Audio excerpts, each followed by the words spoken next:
Part 17 of The Boy at the Back of the Class. The entire class fell quiet as everyone grabbed their pencils and put their heads down and wrote out their questions.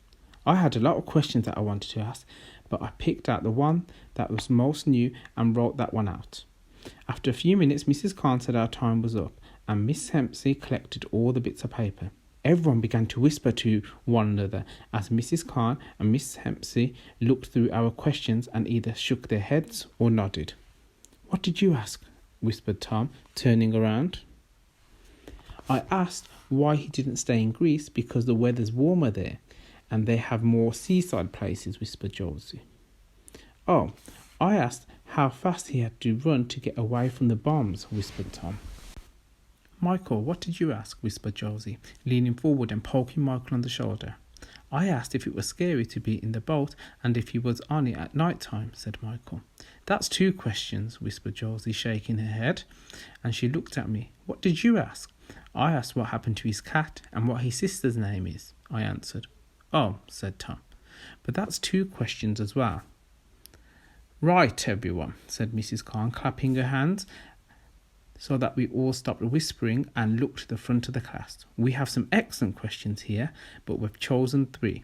I'm going to say them in English and then Miss Hempsey is going to translate both the question and answer for us. Right, the first question is, what did your mom and dad do in Syria? Miss Hempsey spoke to Ahmet in Kurdish and he said something back. Miss Hempsey nodded and then looking at us said, Ahmet's father was a teacher and his mother wrote for a newspaper. Everyone in the class nodded and we waited for Mrs. Khan to read the next question. I crossed my fingers extra tight in the hopes that it would be mine.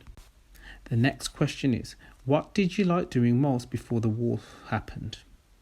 We waited for Miss Hempsey to tell Ahmet what the question was and then reply.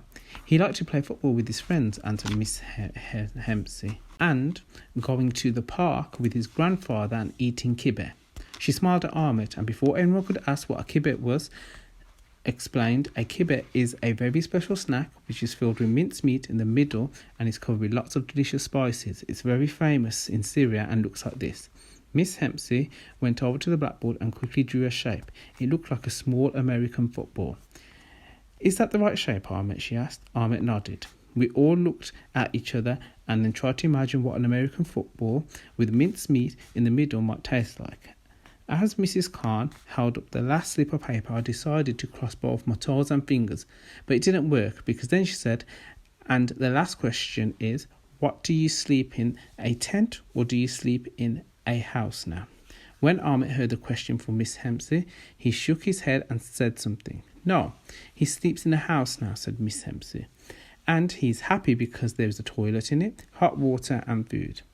And as all we nodded to each other, Mrs. Khan put her arm around Ahmet and said, "Let's give Ahmet another round of applause, shall we?" This time, nearly everyone clapped much louder than before, and Michael even cried out, "Woohoo!" as Ahmet and Miss Hempsey went and sat back down. But I could see Brandon, the bully, mouthing boo and making a face as if something smelled, and Liam giving a double thumbs down. I looked back at Mrs. Khan and Miss Hempsey, hoping they had seen too, but they were too busy looking at Ahmet. Right, now everyone, before we leave today, I want you to listen to me very carefully. Mrs. Khan clapped her hands once and we waited for everyone to settle back down. As I said, all of you had some fantastic questions for Ahmet and I'm very proud of you thinking up with such interesting and thoughtful ones too. But, and here she looked with us with her eyebrows raised, which meant she was being extra serious and would be extra angry if we didn't listen to her. I'm sure I don't have to tell you that running away from war and leaving your home is a very hard thing to do. And it's especially hard when you have to try and put all the missing pieces of your life back together again in a place that's new and strange to you. Then Mrs. Khan quickly glanced at me and Josie and Michael and Tom and said, "I know that some of you miss Ahmet when he's not allowed to go out and play. And I know all of you have lots of questions for him, but it's important that he talks to people who know what he's been through and who can help him feel better. And it's even more important that everyone can ask him the kind of question you all want to ask him in a safe and secluded space first. he's ready to speak to other people more. Okay? Josie looked over at me and I looked over at her, and Tom and Michael looked over their shoulders at us. So that was the seclusion was for. It was so that Ahmet could talk to people. So, continued Mrs. Khan, I want you all to promise me that you won't ask Ahmet any more questions about the war or about his family without asking me or Miss Hempsey first. Is that understood? Yes, Mrs. Khan, said the class, as the bell for home time began to ring. Good. Now, roll one, put your things away, and off you go. Make sure you all have everything you need for your homework assignments for the half term, and I'll see you in a week's time. As we waited for our roll to be called out, I looked over my shoulder at Ahmet and wondered what pieces he was still missing before he could put his life back together again. It was like a jigsaw, I thought. I hate doing jigsaws, even the easy ones, because I always get bored halfway through, and I couldn't imagine trying to do that had missing pieces.